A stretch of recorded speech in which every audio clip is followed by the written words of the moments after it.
Technology has made the transference of our culture a lot easier. The Hindu scriptures each one of the Hindu scriptures are available online in various languages, in different formats for us to download and educate ourselves. You can go online, Google anything, and you'll find some form of results for it.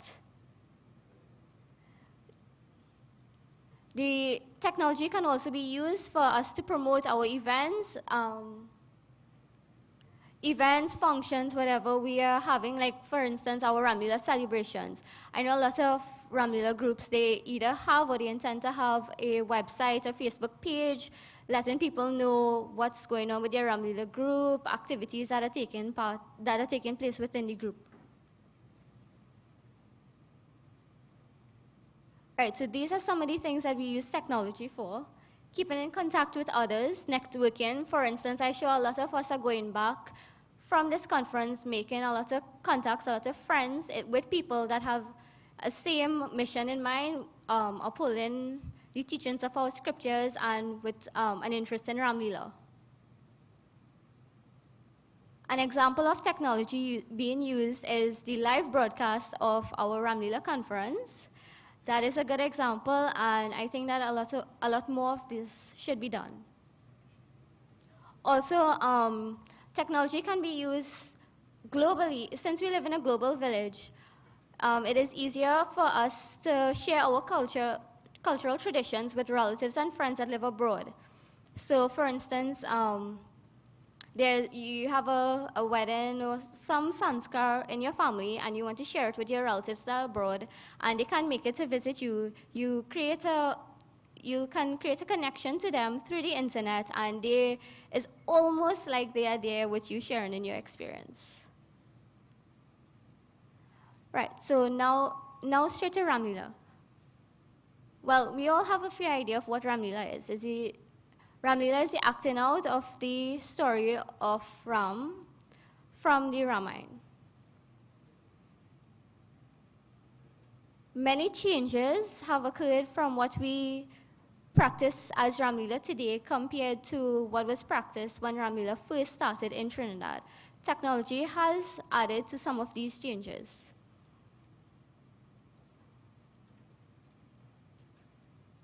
Ramleela now has a number of modern elements incorporated into the performance.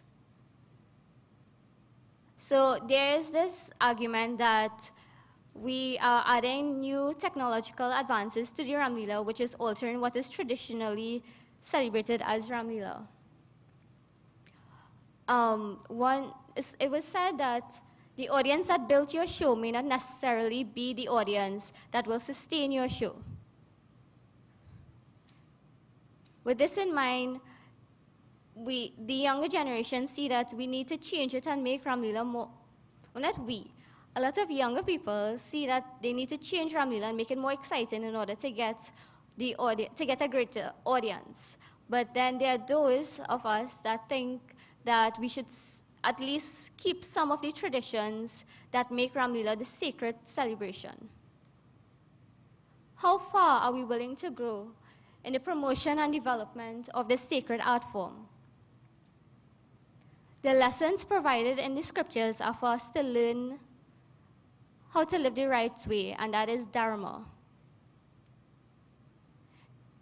This is an excerpt from the Ramayana, where whenever virtue declines and vile and haughty men multiply and work iniquity that cannot be contained, and devotees, animals, and the rest of God's creation are in danger, I assume a form and relieve the distress of the virtuous.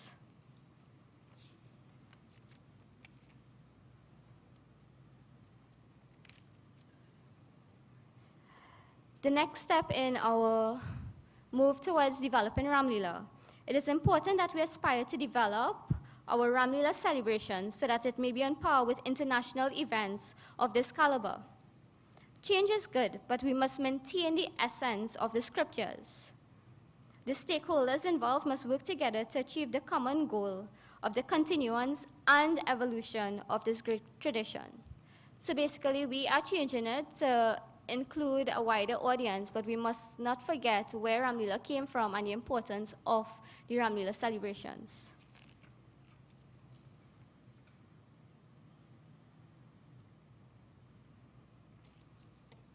a brighter future. Young and old alike need to bring together their various skills and knowledge and work together in a collaborative effort towards a common goal of maintaining the significance of our Ramleela celebrations.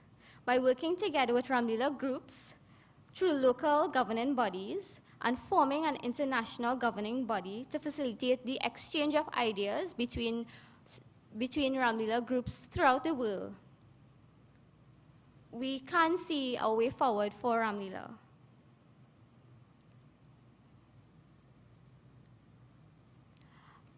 I just have a little piece here that I would like to read before I end. The outdoor performance of Ramleela is nothing like you would ever experience. For those of you that have experienced Ramleela, you all know what outdoor Ramleela that is. You all know what I'm speaking about. For those of you that have seen the indoor theater version only, you need to go out and possibly come to Trinidad and view our Ramleela. It is a pure form of devotion with the various teachers, within which the various teachings are embodied. Our spirit and that of nature become one. During the celebrations, we reconnect with another aspect of our culture. The energy that falls over the scene can only be experienced firsthand. This rekindles the fire of devotion, which spreads to the audience and leaves a lasting impression on each person there. On the last night of Ramleela, when the effigy of Ravan is burnt, and the remnants of Ravan's effigy blows in the wind, it is hoped that the values enshrouded in this great Hindu epic are spread throughout society and righteousness prevails. Thank you.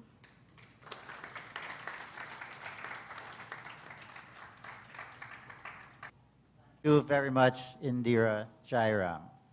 Our third presentation today is entitled The Role of Libraries Documenting and Archiving the Ramleela Legacy in Trinidad and Tobago, Practice and Prospects.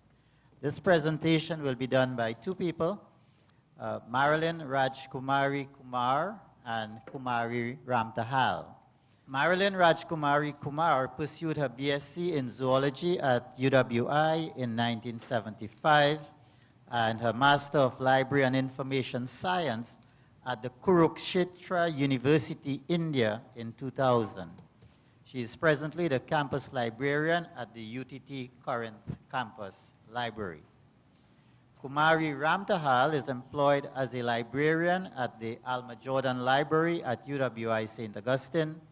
She holds a master's degree in library and information science from the University of Western Ontario, Canada, a master's degree in management studies, and a BSc sociology and management from UWI St. Augustine. Ladies and gentlemen, please welcome Marilyn and Kumari. Good morning and namaste to all. We have here, as you said before, Kumari, the UE librarian, and I am the UTT librarian from Corinth. Today we are going to speak about the role of libraries in archiving and documenting Ramleela legacy in Trinidad and Tobago, its current practice and its prospects. First of all, we will look at an overview of Ramleela in Trinidad and Tobago. Then we will look at the role of documentation and archiving. Then we will move on to our data collection aim and methodology. And then we will share with you our findings and our recommendations coming out of our findings.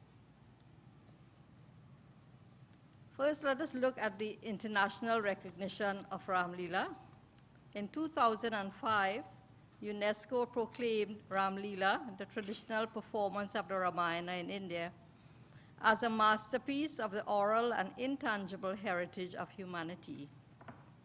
The Ramleela of Trinidad is also a traditional performance of the Ramayana, and therefore it can also be considered to be a masterpiece of the oral and intangible heritage of humanity. Here we have an image showing Ramleela in Felicity, which is a village in central Trinidad. This Ramleela runs over several days and goes from the evening to the night.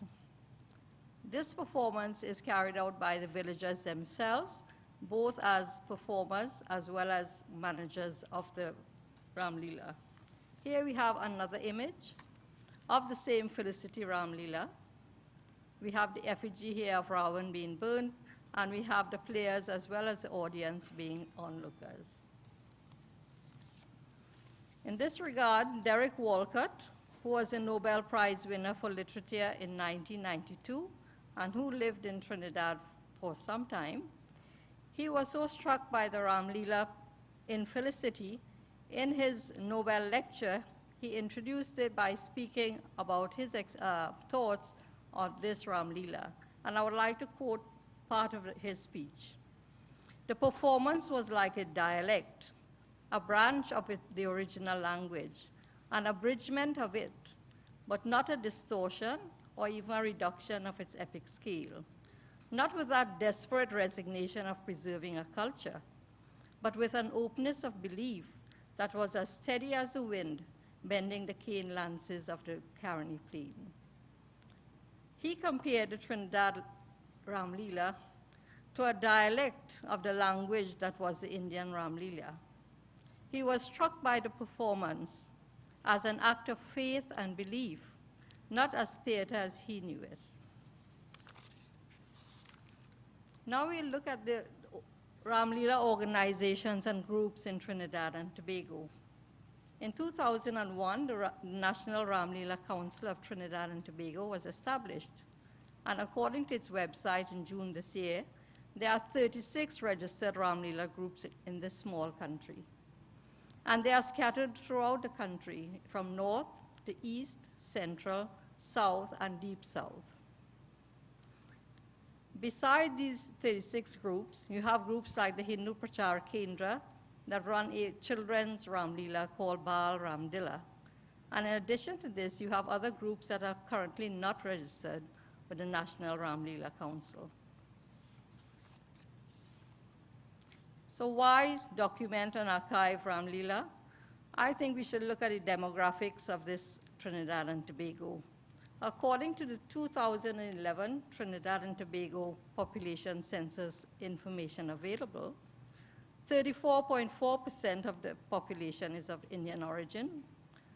18% of the population, that is nearly 1 in 5 persons in this country, is Hindu. Ramleela is a major Hindu event. Therefore, we can say that Ramleela is a major event in this country. Hence, we think it is imperative, it is important that Ramleela must be documented and archived for the present as well as the future generations. For this research that we did, we used these definitions of document and archive. Document as a record or the capturing of some event or thing so that information will not be lost. A document is written, but a document can also be made with pictures and sound. We use the term archive to mean a place of collection or collection containing records, documents, and other materials of historical interest. We went on a data collection project. Our aim was to determine the extent of Ramleela-related documentation in this country. And methods we use telephone and email queries. We use interviews. We use catalog searches, site visits to libraries, searching the databases available, as well as online sites. In fact, it was a broad search across tertiary level institutions like UE, UTT, all of the public libraries, the National Library, where some of you went last night, the museums, and the National Archives. We contacted several Hindu organizations as well as Ramleela groups, and we also checked out the government-related websites. And now I'll hand you over to Kumari, who will share with you our findings and our recommendations. Sitaram all. Before I go into the findings, I just want to briefly explain some terms which I'll be using throughout my findings. Print format. When I speak about print format, I am referring to books, anything that is in paper format, books, encyclopedia, theses, magazines, flyers, etc. In terms of non-print, I am referring to audiovisual materials, electronic databases, websites, information that is available online. Institutional repository, it's an online archive. Okay.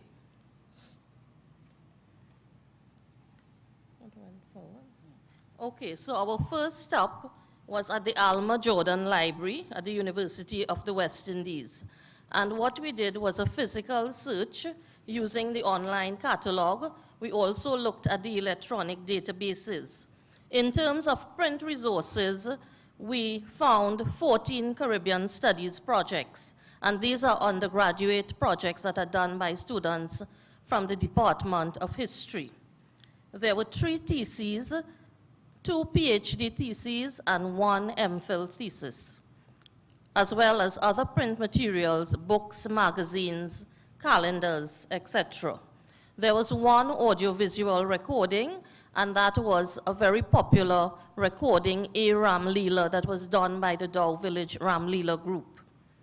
In terms of non-print resources, there were 9 peer-reviewed articles when we searched the electronic databases for Ramleela. The UE Library has an institutional repository, which is a digital archive, as I mentioned before. And when we searched for Ramleela, there were 9 hits that were revealed. There is also an online library center, which we refer to as OCLC, and it's a global library network. When we searched for Ramleela, there were 14 hits on Ramleela, spelled R-A-M-L-E-E-L-A. And we found 51 hits when we searched for Ramleela as R-A-M-L-I-L-A, because it's spelled both ways. Our next stop was a visit at the Department of Creative and Festival Arts Library. And this is a very important center because the Creative Arts Center, they have 3 programs in which students are expected to do research on Caribbean festivals, and Ramleela is one of them. So we found vertical files, videos, and there was 1 thesis, and actually the Alma Jordan Library also has a copy of this thesis, and this was done by one of our members of the organizing committee, Mr. Gibbons, and his MPhil thesis was entitled Traditional Enactments of Trinidad Towards a Third Theater, and he covered some aspects of Ramleela in his MPhil thesis. Then we looked at the University of Trinidad and Tobago. At UTT, we found that they have 1 thesis, and that's a PhD thesis that was completed recently, and there are some newspaper articles and books. In terms of audiovisual material, there were no records. With regards to non-print resources, searching the electronic database, using key terms Ramleela and Trinidad, we found 58 hits. Searching the internet, we found some information on UTT's certificate course on Ramleela, which was a level 1 course that was offered in 2009. And it was quite a historic part of the curriculum at UTT. It was the first of its kind, and then we found newsletters and an archive lecture series called UTT Fellows Gathering, which is available on UTT's intranet, so that only staff members and students can access that information. Then we moved on to the public libraries, the archives, and the museums. And first we looked at the National Library and Information Center in Port of Spain. We did telephone queries because time was against us, and there are 23 public libraries in Trinidad and Tobago. And what we found in our research was that there were only booklets and newspaper articles on Ramleela. These are just print resources.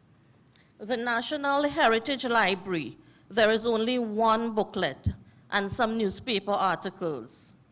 In terms of the National Archives and the National Museum, we were told that there were no resources. Then we looked at the Indian Caribbean Museum. At the Indian Caribbean Museum, they do have print resources, and what was very significant is that they have a copy of the Ramayana that was published in 1903, and we all know that it's a Hindu religious text depicting the life of Lord Rama. There was an interesting book that was written by a retired principal, Mr. Hardeo Ram Singh. He was a retired principal of the Orangefield Hindu School, and he wrote a book, The History of Felicity, 1838 to 2008, where he looked at some aspects of Ramleela celebrations in Felicity. Then we looked at the Ramleela groups and Hindu organizations, and I had an interview with Mrs. Ramsubik, the president of the National Ramleela Council, in June. And what she revealed is that they do have print resources and some audiovisual resources. They keep copies of their functions, their brochures, invitations, council meetings from 2000. And she said that recently, with the advent of technology, they do have their meetings and other documents in soft copies.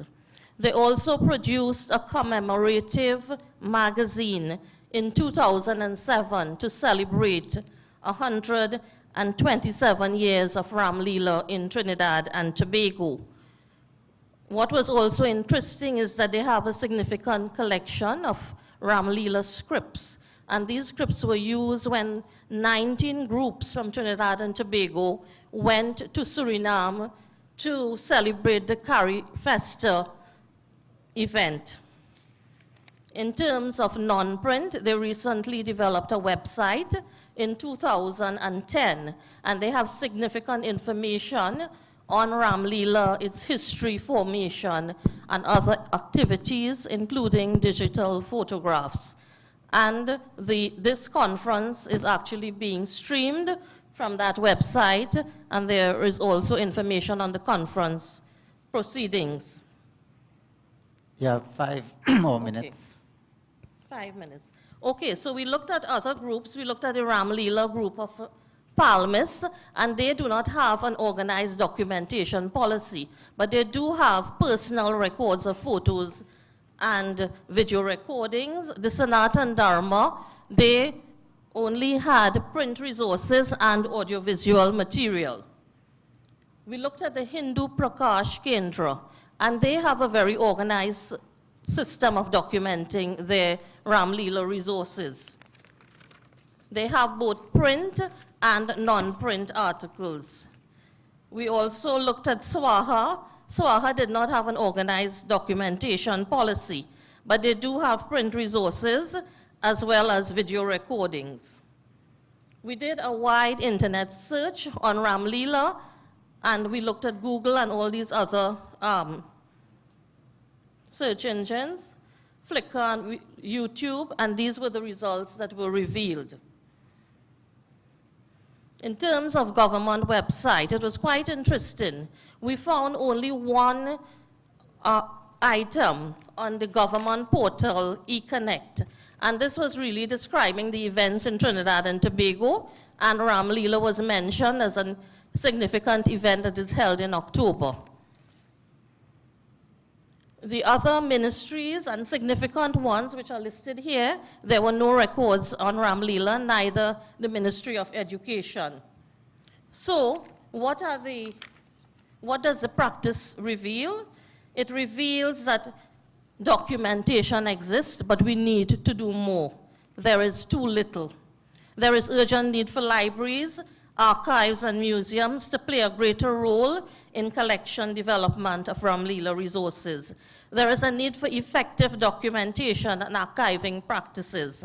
There is a need for researchers and students in primary, secondary, and tertiary institutions to undertake research and publication, school projects on Ramleela at the university level as well.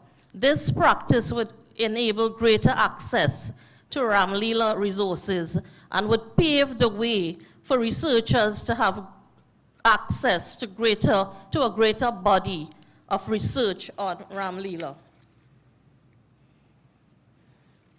We also need to begin an aggressive oral history project on Ramleela.